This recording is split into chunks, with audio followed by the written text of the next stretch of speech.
Buenas tardes, en esta presentación vamos a hablar sobre los RIPs. Durante el desarrollo de este video abordaremos aspectos relevantes del objeto de esta aplicación que hacen útil esta herramienta, los detalles fundamentales en su aplicación y finalmente haremos un ejemplo práctico que permitirá comprender un mejor uso. Iniciamos esta sustentación analizando sobre los RIPs.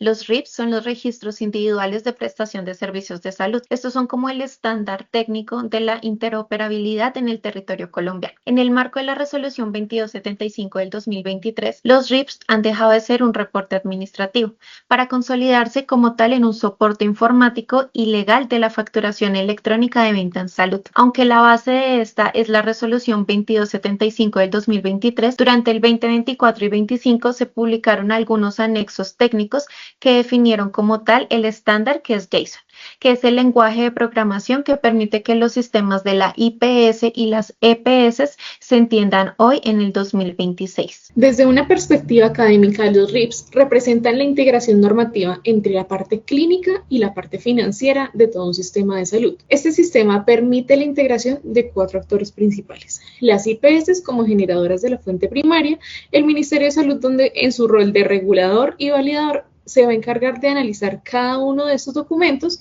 las EPS como responsables del pago y finalmente SIS, donde el dato se transforma en conocimiento para la validación de datos en salud pública, para generación de programas de promoción, prevención, teniendo en cuenta las políticas de salud del país. Cuando hablamos de los objetivos de los RIPs, no es solo verlos como un reporte de actividades que enviamos por cumplir la ley que se encuentra vigente. Sin embargo, es importante tener en cuenta que es el soporte técnico de todo lo que estamos realizando como institución en salud. Como dice el Ministerio de Salud en sus guías actuales, la idea es estandarizar los procesos que se están prestando en cada institución. Esto a partir de un principio básico y fundamental que es la transparencia. El manejo de toda la parte económica, que todos los sistemas en salud tengan un enlace, un engranaje entre estos mismos. Esto permitiendo una transparencia total en la prestación del servicio. Por eso, desde el punto de la facturación es tan importante. Ahora tenemos unas facturas electrónicas que son emitidas en todo este proceso, lo cual vamos a ver más adelante. El RISAP asegura que cada servicio que prestamos y validamos sea realmente el que nos paguen. Y esto ayuda de parte de la auditoría porque el sistema detecta errores automáticamente y así es más fácil tener un proceso de conciliación de cuentas con las EPS y es mucho más práctico generar todo este sistema de glosas, de auditorías, de revisión fiscal. Hay otra parte importante y es la planeación. ¿Cuál es la necesidad de la institución y en qué está brindando de salud óptimos o no? Si está teniendo una sobreocupación de algunos o si está desviando los recursos en otros. Entonces nos permite ver qué tan funcional y qué tan práctica en el sector salud está haciendo la empresa. Para comprender el impacto de los RIPs en la salud pública, debemos verlos como un insumo fundamental en la inteligencia epidemiológica. Al implementar al SISPRO, el Sistema Integrado de Información de Protección Social, estos datos son normalizados y son en tiempo real. Estos son transformados por la naturaleza como tal de este sistema. Deja de ser un modelo reactivo que solo actúa cuando la enfermedad ya está presente y se convierte en un modelo preventivo y también predictivo. Esto permite que la toma de decisiones que está basada en evidencia sea una realidad. El Estado puede analizar tendencias tanto de morbilidad por regiones, también puede identificar brotes de manera temprana y así realizar una asignación eficiente de cada recurso. Ya no hablamos solo de cálculos estadísticos, sino de una gestión de camas, suministro y también de talento humano que está dirigida exactamente a donde la necesidad como tal es crítica. También podemos hablar de un segundo estándar que está en los RIPs, que esto se implementó como tal en el 2026, que es el pilar de la garantía de la calidad. Al estandarizar la forma en que reportamos cada atención, el sistema puede supervisar no solo el volumen de servicios, sino la pertinencia y la oportunidad de una atención médica. Esto ayuda para brindar una trazabilidad técnica que antes era imposible de consolidar. Finalmente, todo esto se traduce en la sostenibilidad del sistema. Los datos son más precisos, eliminan las incertidumbres financieras y permite también que los recursos fluyan de manera transparente. Como tal, los RIPs no solo son los códigos, sino son las herramientas que garantiza el sistema de salud que sean viables y fundamentalmente que el usuario reciba una atención digna y de alta calidad. En esta parte vamos a hablar de la interoperabilidad y los estándares internacionales.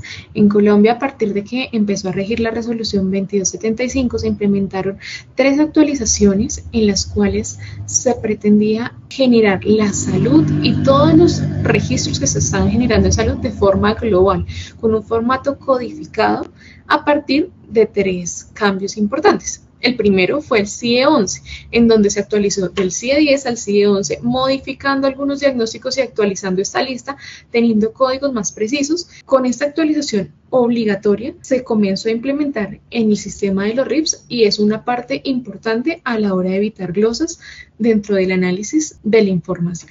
Por otro lado, con la actualización de la Resolución 2641 del 2024, realizaron una estandarización vigente de procedimientos médicos, los cuales denominaron CUPS, lo que significa la clasificación única de procedimientos en salud. Lo que se busca es que no haya dudas sobre ningún examen o cirugía que se le haya realizado al paciente en la institución. Esto le da mucha claridad a la IPS y a la EPS para que la facturación fluya sin tantos problemas o devoluciones de errores o códigos mal digitados. En la parte de arriba vemos el ETHL7 o el FHIR, que es un estándar internacional de mensajería que está diseñado específicamente para el sector salud. Básicamente es el conjunto de reglas que se definen cómo se debe estructurar los datos para que puedan ser intercambiados por Internet de forma segura. Al adoptar este estándar en Colombia, se realizó bajo la Resolución 1888 del 2025, logrando que la información de los RIP sea compatible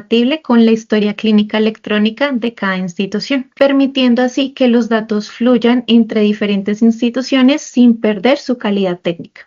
A continuación, veremos la reglamentación de los RIPS a través del tiempo. Para entender como tal el cambio que se vivió en el sistema de salud, debemos ver la evolución de la normativa de los RIPS como un paso fundamental hacia la modernidad. Por lo tanto, digamos que se originó en la Resolución 3374 del 2000, que fue hace más de 2 décadas, que operaron bajo un modelo basado en archivos planos, que se denominaba TXT.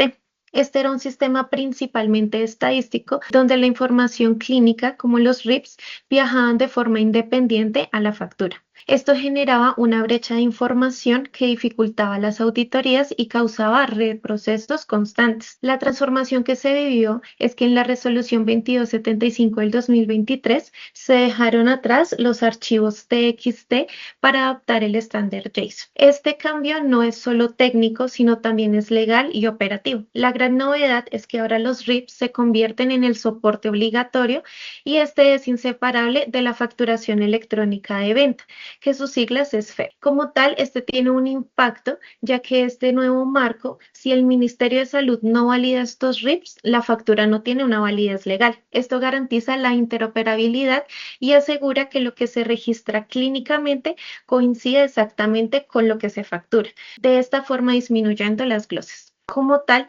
pasaron de un reporte manual y tardío a un ecosistema digital que se hace en tiempo real y que busca una transparencia, una eficiencia y sobre todo una mejor trazabilidad en la atención de nuestros pacientes. Ahora bien, para que todo esto que hemos explicado funcione en la práctica, los prestadores deben seguir el siguiente checklist operativo. Son 5 pasos o validaciones que se deben hacer antes de enviar información al Ministerio de Salud para evitar rechazos. El primer punto es el formato estricto JSON. Como mencionamos antes, el RIPS debe ser coherente con la factura XML. Si el archivo no está bien estructurado, el validador lo va a rechazar de entrada.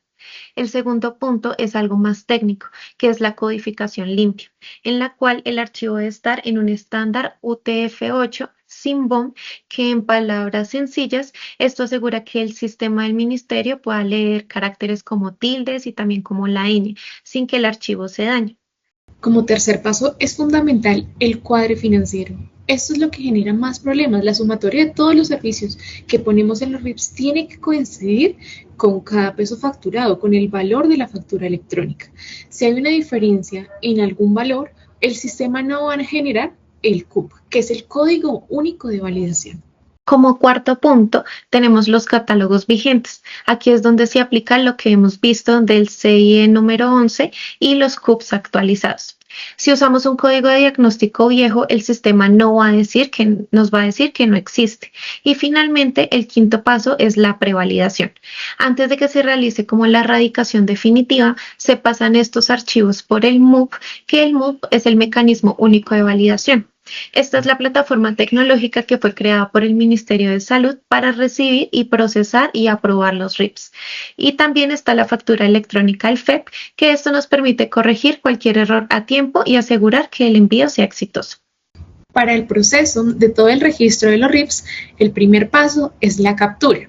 En la captura se hace una captura automática, un registro de los datos desde la historia clínica del paciente. ¿Qué datos se registran? Entonces se registra el código CIE-11 y el código CUPS, con la finalidad de engranar ambos códigos y ver su sincronización y su efecto el uno al otro. ¿Qué quiere decir esto? No hay una validación manual de datos donde se tenga que registrar una base de datos código por código, sino que el sistema automáticamente toma esos códigos y los registra en el RIPS. La segunda es el filtro, la validación en tiempo real. Entonces, esto es un escudo proactivo donde se aplican varias reglas en las cuales se filtra la información a partir de fechas, nombre del paciente, compatibilidad de los procedimientos y los códigos CUPS registrados anteriormente. Esto permitiendo detectar inconsistencias antes de ser grabado dicho proceso. Una vez superado el filtro, pasamos a la emisión de un solo clic. El sistema tiene la capacidad de transfondar esa data capturada en el formato exacto requerido, ya sea el esquema histórico de archivos planos o la más importante, que es la de hoy, el nuevo estándar de la factura electrónica con RIPs en el formato JSON, dejándolo listo para el Ministerio de Salud. Y finalmente llegamos al control y la trazabilidad completa. Este nos permite tener una auditoría blindada donde cada archivo conserva un registro que no se puede alterar, dando la tranquilidad de poder regenerar periodos históricos si se requiere y garantizar que la información siempre esté disponible y segura para el sistema. En esta parte vamos a abordar errores de la digitación humana. Los principales errores los hemos dividido en 4 segmentos. El primero es la inconsistencia de los códigos. En la inconsistencia de los códigos podemos ver cómo el código CUPS reportado no coincide con el cobrado en la factura. ¿Qué quiere decir esto? Podemos tener un código el cual nos hable de un proceso de extracción de cordales y un proceso cobrado en la facturación como una periodoncia. Es una inconsistencia que se vuelve muy usual a la hora del reporte de los códigos. La otra que tenemos es la incompatibilidad clínica, relacionado diagnóstico con procedimiento. Un claro ejemplo que tenemos es el diagnóstico de una apendicitis aguda con el procedimiento de una COLELAP, el cual debería ser apendicitis aguda como diagnóstico principal establecido por el CIE-11 y un procedimiento como apendicectomía laparoscópica o apendicectomía por vía abierta. A esto le sumamos los errores de formato, como no guardar el archivo en UTF-8 o seguir enviando archivos con la resolución anterior. Finalmente, los errores administrativos, como poner fechas de atención posteriores a la factura o atender pacientes que no están afiliados.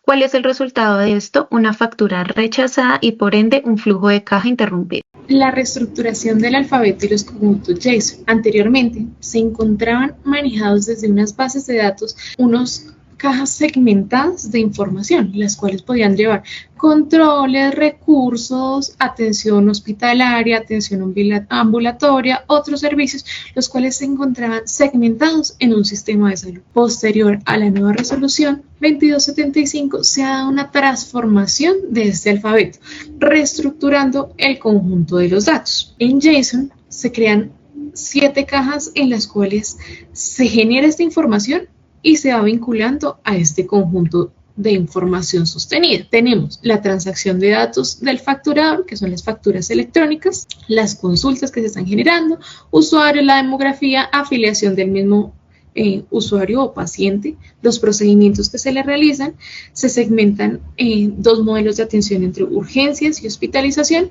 los medicamentos y otros servicios que se puedan dar en el cumplimiento de la atención al servicio de salud. ¿Cómo se generan los RIPs? En el proceso actual integra la información clínica y financiera en un solo conjunto. Entonces empieza como con el empaquetado, que es donde la factura electrónica de venta, el FEP, se genera en el formato XML, la cual contiene y soporta al archivo JSON, que ahí están todos los datos clínicos de los RIPs. Después pasa por validación, donde ambos archivos deben ingresar al MUP, que es el Mecanismo Único de Validación del Ministerio para como tal una revisión. Y por último está la certificación, donde si la validación es exitosa, el sistema emite un CUP, que es el Código Único de Validación, que este confirma todo el proceso. Y por último, realizamos un caso clínico de atención integral del paciente con hepatocarcinoma para mostrar la aplicabilidad de los RIPS. Escogimos este diagnóstico ya que nos desempeñamos en el área de hematoncología y mi compañera Diana en imágenes diagnósticas. El paciente es masculino, tiene 56 años. El motivo de consulta es remitido por el oncólogo para su procedimiento de ablación térmica de tumoración en el hígado. El diagnóstico confirmado es el carcinoma hepatocelular y el CIE número 11 es el 2E60.11. La fecha de atención es el 20 de marzo del 2026 y los servicios prestados es el área de consulta oncológica, ablación térmica y la estancia hospitalaria. Esta codificación de estos dos CUPs, en la primera es la oncología y la intervención inicial, que es la consulta de primera vez por especialistas en oncología. El CUPS es 890201. Y en la fase 2 es cuando el paciente se pasa al área de hemodinamia, que se le hace el procedimiento terapéutico, que en este caso es la ablación de lesión hepática, que es vía abierta, que el código CUPS es 502403. Se realizó también un cuadro donde podemos mostrar el US, que es el nombre técnico de usuarios, donde se identifican los datos básicos del paciente atendido, donde está el tipo de cédula, el documento, la edad, el sexo y la EPS. El AC, que son las consultas, es donde se muestran los datos de la atención médica realizada por el oncólogo, que el código CUPS es el 890201. En el AP se muestran los procedimientos. En este caso es el registro del procedimiento realizado por el área de hemodinamia, que el CUPS es 502403, que es la ablación de la lesión hepática vía abierta. Está también el AU, que es la parte de urgencias, donde se muestra el detalle del ingreso del paciente y por qué se le diagnosticó su carcinoma hepatocelular. También está el AF, que es la facturación, donde encabeza la factura con el contrato y los valores totales de todo lo que se le realizó al paciente. Y por último está el CT, que es el control, donde se consolidan todos los registros enviados por cada archivo. Para resumir, se muestra todo el proceso del paciente en la institución, desde su ingreso con su diagnóstico de su carcinoma hepatocelular, que tuvo su primera valoración por oncología, que tuvo su código CUPS 890201, que era su consulta de primera vez, después cuando pasa al área de hemodinamia para que le hicieran su ablación térmica y para finalizar le dieron su diagnóstico, su planificación y también su tratamiento. Esto confirma el registro simultáneo de todos los datos clínicos del paciente. En la fase 2 se muestra cómo ya está la factura electrónica en el formato XML, generando entonces el empaquetamiento donde el XML financiero contiene todo el JSON clínico. A continuación pasa al área de validación donde todos estos datos se ingresan al MUP. Y por último, se hace la certificación, que es donde está el sistema que emite el CUP y lo valida confirmando que es exitoso. Y por último, se hace el pago de la cuenta. Este es todo el proceso y el ejemplo que nosotras evidenciamos para poder realizar todos los RIPs. Muchísimas gracias.